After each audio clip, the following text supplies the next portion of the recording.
নমস্কার বন্ধুরা, তোমরা সবাই কেমন আছো? নিশ্চয়ই তোমরা সবাই ভালো আছো আর আমিও খুব ভালো আছি। তো আজ তো মঙ্গলবার, আজ সব নিরামিষ বানাচ্ছি। পালংয়ের শাক, বেগুন ভাজা আর বানাবো আমড়ার চাটনি, অরহরের ডাল আর বড়ি দিয়ে আলু দিয়ে পোস্ত। তো সব এদিকে দেখো রেডি করে নিয়েছি আমি। আর এদিকে বড়ি নিয়ে নিয়েছি, আলুটা সেদ্ধ করে নিয়েছি, নিয়ে নিয়েছি একটা টমেটো, আর এদিকে আমড়াটা আমি একটু থেতো করে নিয়েছি। এভাবে আমরা চাটনি বানালে খেতে খুব ভালো লাগে। তোমরা এরকমভাবে বানাবে, দেখবে খুব ভালো লাগবে। আর এদিকে আমি ডালটা সেদ্ধ করে রেখেছি, অরহরের ডাল। তো দেখো ডালটা খুব সুন্দরভাবে আমার সেদ্ধ হয়ে গিয়েছে। ডাল সেদ্ধ হয়ে গেছে, ডালটা ফার্স্টে আমি ছুঁকে নেব। তো এদিকে দেখো ডাল সেদ্ধ হয়ে গেছে, রেডি করে রেখে দিয়েছি। আর কড়াই চাপিয়ে দিয়েছি ডাল শুকবার জন্য। তো দিয়ে দিচ্ছি কড়াইয়ে তেলটা গরম হয়ে আসছে। এখন আমি দিয়ে দেবো ফোড়ন। ফোড়নে আছে 5 ফোড়ন আর শুকনো লঙ্কা। তো একটু লাল লাল হলে আমি ডালটা দিয়ে দিচ্ছি। তো ফোড়নটা দেখো খুব সুন্দর কালার চলে এসছে। এখন আমি দিয়ে দিলাম ডাল। তো এদিকে আমার ডাল রেডি হয়ে গেছে, অরহরের ডাল। এরপর আমি বানিয়ে নেব আমড়ার চাটনি।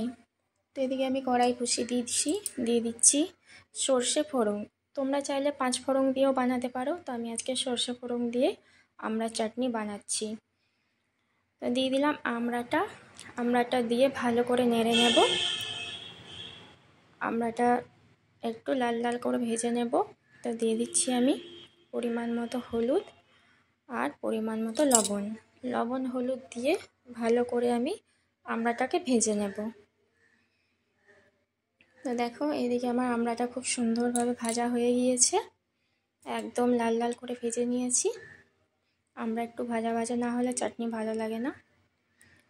এরপর আমি দিয়ে দিলাম জল, পরিমাণ মতো জল দিয়ে একটু ফুটিয়ে নেব। তো জল দিয়ে দিলাম, জল দিয়ে আবারও ভালো করে নেড়ে নিলাম।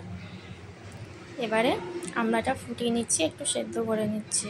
তো সেদ্ধ হয়ে গেলে আমি দিয়ে দিলাম চিনিটা দিয়ে আবারও ভালো করে নাড়িয়ে নেব। তো দেখো এদিকে আমার আমড়ার চাটনি রেডি। আর এদিকে আমি কড়াই বসিয়ে দিয়েছি। প্রথমে আমি পালং শাকটা সেদ্ধ করে নেব। তো দিয়ে দিলাম অল্প পরিমাণ জল, দিয়ে দিচ্ছি শাক আর বেগুন একসাথেই দিয়ে দিলাম। দিয়ে দেবো ঢাকা। শাকটা একটু নরম হয়ে আসা পর্যন্ত আমি লবণ হলুদ দেব না। তো দেখো শাকটা নরম হয়ে গিয়েছে। এখন আমি পরিমাণ মতো হলুদ আর পরিমাণ মতো লবণ দিয়ে দিচ্ছি। লবণ হলুদ দিয়ে আবারও শাকটাকে ভালো করে সেদ্ধ করে নেব। তো দেখো লবণ হলুদ দিয়ে দিয়েছি, এখন ভালো করে নেড়ে নিলাম। ভালো করে নেড়ে নেওয়ার পর শাকটা সেদ্ধ হয়ে গেলে আমি ছুঁকে নিচ্ছি। তো ওইদিকে দেখো আমার পালং শাক রেডি। তারপরে আমি ভেজে নিচ্ছি বেগুনগুলো আমি গোল গোল করে কেটে লবণ হলুদ মাখিয়ে রেখেছিলাম।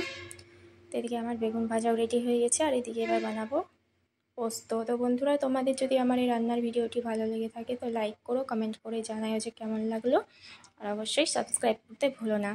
তো এদিকে টমেটো গলে গেছে, এখন আলু দিয়ে দিলাম। আলুটা দিয়ে ভালো করে নাড়িয়ে নেব।